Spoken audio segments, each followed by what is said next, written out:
नमस्कार मित्रांनो, स्वागत आहे आपलं आपल्या या यूट्यूब चॅनलमध्ये. मित्रांनो, आपण ट्रेडिंग करत असताना बरेच वेगवेगळे चार्ट पॅटर्न या ठिकाणी बघत असतो आणि त्या चार्ट पॅटर्नवर ट्रेडिंग करण्याचा प्रयत्न करतो. पण आज आपण एका अशा चार्ट पॅटर्नवर या ठिकाणी माहिती घेणार आहेत, जो चार्ट पॅटर्न आपल्याला खूप शक्यता असते की त्या चार्ट पॅटर्नवरचा ट्रेड हा सक्सेस होऊ शकतो. तर कोणता पॅटर्न आहे, त्याच्याबद्दल कशा पद्धतीने आपण एंट्री करू शकतो, याच्याबद्दल सविस्तर माहिती आपण घेणार आहोत. पॅटर्न तसा खूप सोपा आहे, कधी तर बनतो. वेगवेगळ्या चार्ट पॅटर्नवर वेगवेगळ्या ठिकाणी वेगवेगळ्या टाइम फ्रेमवर वेगवेगळ्या पद्धतीने हा वर्क करतो. तर या सगळ्या गोष्टीचा विचार करून आपण आजच्या वेबिनारमध्ये त्याच्याबद्दल माहिती घेणार आहे. तर पहिल्यांदा पॅटर्नचं नाव काय आहे हे थोडंसं समजून घेऊया. तर साधा सोपा पॅटर्न आहे ट्रायंगल पॅटर्न, आणि याला आपण सँडविच पॅटर्न पण म्हणतो. सगळ्यात महत्त्वाचं आहे की या सँडविच पॅटर्नची जी मुवमेंट असते ती खूप मोठी असते, लक्षात घ्या. एसएल मात्र खूप छोटा असतो आणि याच्यात जर मुवमेंट झाली तर ती मुवमेंट मात्र खूप मोठी असते. रिस्क रिवॉर्ड रेशो एसएलच्या कितीतरी जास्त पटीने या ठिकाणी आपल्याला पाहायला मिळतो. असे बरेच पॅटर्न आहेत. या पॅटर्नपैकी सगळ्यात चांगल्या पद्धतीने वर्क करणारा जो पॅटर्न आहे तो पॅटर्न आज आपण समजून घेणार आहे. तर पॅटर्न काय आहे ते समजून घेऊया आणि त्याच्यानंतर चार्टवर हा कशा पद्धतीने दिसतो याच्याबद्दल पण तुम्हाला या व्हिडिओमध्ये तुम्हाला माहिती देणार आहे. सगळ्यात महत्त्वाचं आहे की या चार्ट पॅटर्नला एक पोल असणं खूप गरजेचं आहे. पोल असणं म्हणजे काय, जर एखादा स्टॉक या पद्धतीनं अपट्रेंडमध्ये जातोय, या ठिकाणी मी स्टॉक म्हणणार नाही की एखादा चार्ट पॅटर्न म्हणतोय, कारण हा कुठेही आपल्याला वर्क करताना पाहायला मिळू शकतो. एखादा चार्ट पॅटर्न आहे अपट्रेंडमध्ये या पद्धतीने जातोय आणि वरती खूप एक चांगली फास्ट मुवमेंट झाल्यानंतर याच्यामध्ये काय होतं, हा थोडासा खाली परत वर जाईल, परत खाली, परत वरती, परत खाली, परत वरती या पद्धतीने ट्रेड करतो. याच्यातली जी मुवमेंट आहे, लक्षात घ्या, यातली जी मुवमेंट आहे ती एक मुवमेंट ही फास्ट असणार आहे, जेणेकरून या पद्धतीचा पोल बनेल. लक्षात. आता पोल बनल्यानंतर स्टॉक काय करतोय किंवा हा चार्ट काय करतो, तर या ठिकाणी साइडवेज राहतोय. बऱ्याच वेळ या ठिकाणी साइडवेज राहतोय. टाइम फ्रेम तुमची कोणतीही असो, पण या सगळ्या टाइम फ्रेमचा विचार करता या पद्धतीचा चार्ट आपल्याला बनताना पाहायला मिळाला पाहिजे. सगळ्यात महत्त्वाचं काय आहे, तुमची टाइम फ्रेम 1 तासाची असेल, 1 दिवसाची असेल, 5 मिनिटाची असेल ना 1 मिनिटाची असेल, पण तुम्हाला त्या सगळ्या टाइम फ्रेमला मिळून या पद्धतीचा चार्ट जर तुमच्या डोळ्यासमोर पाहत असेल, दिसत असेल, तर त्या ठिकाणी तुम्ही या ठिकाणी एंट्री घेऊ शकता. तर हे कशा पद्धतीने आहे थोडंसं या ठिकाणी आपण समजून घेऊया. या पद्धतीने झाल्यानंतर बघा, आपल्याला वरच्या बाजूने एक अप्पर बँड आणि खालच्या बाजूने एक लोअर बँड या ठिकाणी पाहायला मिळतो आणि हे दोन्हीचं एकत्रीकरण या ठिकाणी झालेलं आपल्याला पाहायला मिळतं. आता या ठिकाणी जर बघितलं तर चार्ट अपट्रेंड मधून वरच्या बाजूने जाताना पाहायला मिळतोय आणि काही एक फास्ट मुवमेंट आल्यामुळे हा तात्पुरता करेक्शन करतोय. आता करेक्शन केल्यानंतर या पद्धतीने आल्यानंतर आता सगळ्यात महत्त्वाचं आहे की इथून चार्टला कुण्या तर एका बाजूने जायला लागेल, एक तर वरच्या बाजूने जायला लागेल किंवा खालच्या बाजूने जावं लागेल, बरोबर आहे. किंवा हा काय असाच या पद्धतीने ट्रेड करेल का, तर या पद्धतीने शक्यतो ट्रेड करत नाही. या ठिकाणी याच्यामध्ये मुवमेंट येते. आता आपल्याला अपसाइडची मुवमेंट घ्यायची असेल तर काय करायला लागेल, तर साधं सोपं आहे. या ठिकाणी एक मधोमध्ये क्रेश मारून घेऊ शकता तुम्ही. आता या मधोमध्ये क्रेश मारल्यानंतर जर तुम्ही या चार्ट पॅटर्नवर या शेवटी लक्षात घ्या, म्हणजे हा जो कोन आहे, हा जो काय कोन बनतोय, या कोनाच्या शेवटी जर चार्ट या हिरव्या रेषेच्या वरती ट्रेड करताना जर आपल्याला पाहायला मिळत असेल, सगळ्यात महत्त्वाचं ते आहे की शेवटी जर या हिरव्या रेषेच्या वरती जर ट्रेड करताना पाहायला मिळत असेल, तर या ठिकाणी याच्यामध्ये एक फास्ट मुवमेंट आपल्याला अपसाइडला जाताना पाहायला मिळते. मी तुम्हाला प्रत्यक्ष बऱ्याच चार्ट पॅटर्नवर या ठिकाणी दाखवणार आहे. तर या पद्धतीने याच्यामध्ये आपल्याला एंट्री करता येते आणि साधं सोपं आहे की ही जी काय आडवी रेषा आहे, या रेषेच्या खाली तुमचा एसएल ठेवा आणि यातली जी काही मुवमेंट आहे ती एकदम आरामामध्ये तुम्ही ते घेऊ शकता. खूप मोठी मुवमेंट आपल्याला या पॅटर्नवर येताना पाहायला मिळते, कारण हा जो पॅटर्न आहे, एक तर खालच्या बाजूने एक अपसाइडची फास्ट मुवमेंट, खूप वेळानंतर साइडवेज आणि त्याच्यानंतरची मुवमेंट, याचा इफेक्ट या पूर्ण पॅटर्नचा या ठिकाणी पडतो आणि चार्ट एकदम तेजीमध्ये वरती येताना पाहायला मिळतो. आता अजून एक गोष्ट आहे की इथंच एसएल का लावायचा, याच्या या रेषेच्या खाली. समजा हा स्टॉक हा जो चार्ट आहे ज्या पद्धतीने इथं बनतोय, त्याच्यानंतर जर आपल्याला हा डाऊन येत असेल, शक्यतो समजा खालच्या बाजूने ब्रेक झाला, काय झालं, खालच्या बाजूने जर ब्रेक झाला तर खालच्या बाजूने आपण एंट्री करणार, म्हणजे आपण खालच्या बाजूने म्हणजे हा खाली येईल म्हणून जर खालच्या बाजूने एंट्री करत असेल तर इथं आपली एंट्री योग्य पद्धतीने बसत नाही. कारण शक्यतो 10 वेळा जर हा पॅटर्न बनत असेल तर 8 वेळा तो वरच्या साईडनं ब्रेकआउट करतो आणि एक वरच्या बाजूची मुवमेंट, 2 वेळेस तो खाली जाऊ शकतो. पण खाली गेल्यानंतर हा पुन्हा कव्हर होण्याची शक्यता जास्त आहे. इव्हन हा खाली इथपर्यंत येईल किंवा इथून थोडासा खाली येईल किंवा थोडासा खाली येऊन पुन्हा पण वरती जाऊ शकतो. याच्यामुळं आपण या ठिकाणी ट्रॅप होऊ शकतो. याच्यासाठी या पॅटर्नवर डाऊन ट्रेडला कधीही ट्रेड करायचा नाही. फक्त आपल्या डोक्यात एकच पाहिजे, ट्रेंड अप ट्रेंड मध्ये आहे तर याच्यात मुवमेंट सुद्धा अप ट्रेंड मध्येच येऊ शकते आणि त्याच्यासाठीच मी तयार असणार आहे.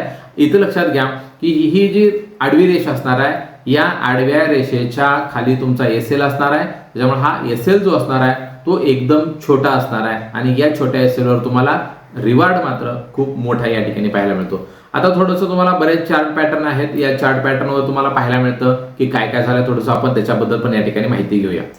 आता बघा या ठिकाणी जर बघितलं, हा एक चार्ट पॅटर्न आपल्याला पाहायला मिळतोय. आत्ताचाच हा नुकताच आत्ताच मी व्हिडिओ बनवतोय त्यावेळेसचा आहे.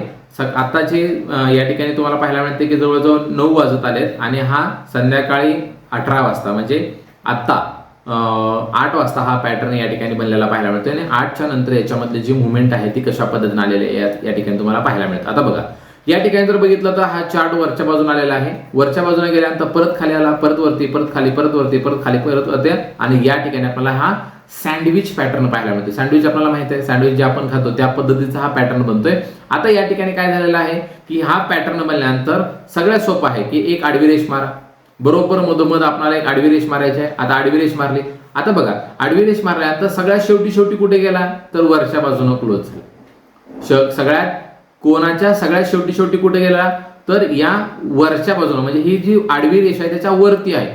तर या ठिकाणी बघा याच्यानंतर इथं एंट्री केल्यानंतर याच्यात इतकी मोठी मुवमेंट पाहायला मिळते. एसएल काय असणार आहे, याच्या खाली तुम्ही कुठेही लावू शकता. या आडव्या रेषेच्या खाली तुमचा एसएल तुम्ही कुठेही लावू शकता. त्याच्यानंतरची तेजी बघा या ठिकाणी तुम्हाला पाहायला मिळते की अशा पद्धतीने या पॅटर्नवर मोठी तेजी आपल्याला पाहायला मिळते. आता थोडासा अजून एखादा या ठिकाणी बघूया आपण चार्ट कुठं आहे का. आता या ठिकाणी बघा आता ज्या पद्धतीने आपण चर्चा केली त्या पद्धतीने इथं पाहायला मिळतं. आता हा सक्सेस का झाला नसेल किंवा आपण इथे एंट्रीज घेतली नसेल कसं, तर या ठिकाणी समजून घेऊया. बघा हा चार्ट वरच्या बाजूने या ठिकाणी गेलेला आहे. चार्ट वरती गेल्यानंतर या ठिकाणी आपल्याला काय पाहायला मिळतं तर स्टॉक अपसाइडला एक फास्ट मुवमेंट, परत डाऊन, परत वरती, परत खाली, परत वरती आणि परत खाली आलेला. आता या ठिकाणी आपण हा सँडविच पॅटर्न ड्रॉ केलेला आहे. आता आपण वेट कशाची करतोय तर मधली जी रेष आहे ही ब्रेक करण्याची, बरोबर आहे. आता इथं मधली एक रेष आपण ड्रॉ केली. आता याच्या बाहेर हा चार्ट पडलेला आहे का, या ठिकाणी जर बघितलं तर याच्या वरती हा इथं सस्टेन करताना आपल्याला पाहायला मिळत नाहीये. लक्षात, जोपर्यंत हा याच्या वरती जात नाही तोपर्यंत याच्यामध्ये तेजी येत नाही. आणि एकदा याच्या वरती पडला की आपण एसएल आपला फिक्स झाला की ही जी काय आडवी रेषा आहे याच्या खाली एसएल लावा. अशा पद्धतीने हा वरच्या दिशेने आपल्याला जाताना पाहायला मिळतो. आपण जर या ठिकाणी अर्धावट बनतोय आणि ते एंट्री घेतली तर एसएल मात्र थोडासा खूप मोठा बनतो, या पद्धतीचा एसएल बनतो. किंवा तुम्ही एसएल जर नाही दिला तर हा खाली जाईल. आणि मी तुम्हाला यापूर्वी पण सांगितले की जर या पद्धतीचा पॅटर्न बनत असेल, डाऊन आला असेल तर पुन्हा तो करेक्शन करून अप ट्रेंड मध्ये जातो. हा बऱ्याच वेळेला खाली इथपर्यंत येईल आणि पुन्हा वरती जाईल. म्हणजे तुम्ही या ठिकाणी ब्रेकडाऊन झालाय म्हणून जर ट्रेड घेत असाल तर तुमचा एसएल हा हिट होऊ शकतो. कारण या चार्ट पॅटर्न मध्ये आधीच या पद्धतीची तेजी आहे, तेजीच्या नंतर सस्टेन करतोय आणि सस्टेनच्या नंतर हा वरच्या दिशेने जायला पाहिजे. लक्षात. तर या ठिकाणी अजून एखादा चार्ट बघा. आता इथं बघा या ठिकाणी सेम पॅटर्न या ठिकाणी आपल्याला पाहायला मिळतोय. मार्केटचा ट्रेंड हा वरती आहे, बरोबर. त्याच्यानंतर खूप काळामध्ये हा काय केला साइडवेज राहतोय. साइडवेज मध्ये आपल्याला बघितलं तर हा परत कुठला पॅटर्न बनलेला आहे, हा सँडविच पॅटर्न. एक तेजीच्या नंतर सँडविच पॅटर्न आणि सँडविच पॅटर्नच्या नंतर काय झालेलं आहे की जी आडवी रेष आहे, लक्षात घ्या, या पद्धतीचा आपण पॅटर्न बनला आणि एक आडवी रेष मारली. आता आडवी रेष मारल्यानंतर ब्रेकआउट कुठे झालेला आहे, इथं वरच्या बाजूने ब्रेकआउट झाला. या आडवी रेष आहे, याच्या खाली एसएल लावा, त्याच्यानंतर वरच्या बाजूने आपल्याला हा मुवमेंट देताना पाहायला मिळतो. आता इथं डे चेंज झालाय तरी सुद्धा याच्यामधली जी तेजी आहे ती आपल्याला कंटिन्यू या ठिकाणी पाहायला मिळते. समजा जर तुमची टाइम फ्रेम 5 मिनिट किंवा 1 मिनिटाची जर असेल तर तो ट्रेड त्या दिवसापुरताच मर्यादित राहतो, म्हणजे तो पुढच्या दिवसासाठी कॅरी फॉरवर्ड होत नाही. लक्षात घ्या, म्हणजे या ठिकाणी बनलेला आहे आणि 1 मिनिटाच्या टाइम फ्रेमवर हा चार्ट पॅटर्न बनतोय. मुवमेंट झाली, वेळ संपलेली आहे मार्केटची आणि पुन्हा इथूनच हा करेक्शन करेल, वरच्या बाजूने जाईल असं सांगता येत नाही. जर तुमची टाइम फ्रेम 10 मिनिटाची 15 मिनिटाची जर असेल, 15 मिनिट किंवा 10 मिनिटापेक्षा जास्त असेल तर त्यावेळेस काय होतं, खूप एका दिवसामध्ये खूप असे कॅन्डल बनत नाहीत. कारण हा चार्ट पॅटर्न बनण्यासाठी बऱ्याच कॅन्डल आणि बराच वेळ जावा लागतो. 15 मिनिटाचा विचार केला तर या ठिकाणी बऱ्याच कॅन्डल म्हणजे 1 दिवसाच्या पूर्ण किंवा 1 दिवस आधीचा किंवा अर्धा राहिलेला पुढचा दिवस या पद्धतीनं हे कंटिन्यू करून पूर्ण ब्रेकआउट देत असेल तर मात्र तो चार्ट पॅटर्न कंटिन्यू आपल्याला एक तेजी देताना पाहायला मिळतो.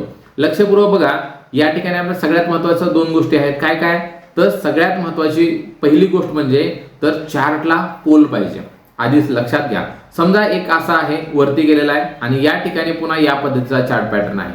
इथं याला पोलच नाहीये, पण या पद्धतीने म्हणतोय इथं अजिबात तुम्ही एंट्री करू नका, तुम्ही इथं ट्रॅप होऊ शकता. सगळ्यात महत्त्वाचं काय, पोल बनल्यानंतर जर या पद्धतीचा पॅटर्न बनत असेल, हा सँडविच आहे. आता जे आपण खातो त्या पद्धतीचा हा सँडविच पॅटर्न बनलेला आहे आणि या पद्धतीचा सँडविच बनल्यानंतर जर याच्यावरती ब्रेकआउट आला तर तुम्ही एंट्री करा. त्याच्यामध्ये तुम्हाला एक रॅली या ठिकाणी आपल्याला पाहायला मिळते.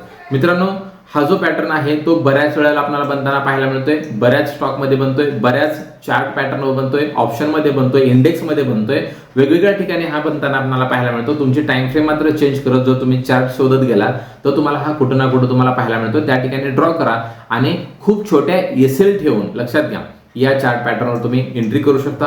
व्हिडिओ आवडला असेल तर लाईक करा, चॅनल सबस्क्राईब केलं नसेल तर चॅनलला सबस्क्राईब करा, पुढे दिलेले बेल आयकॉन प्रेस करा. जय हिंद, जय महाराष्ट्र.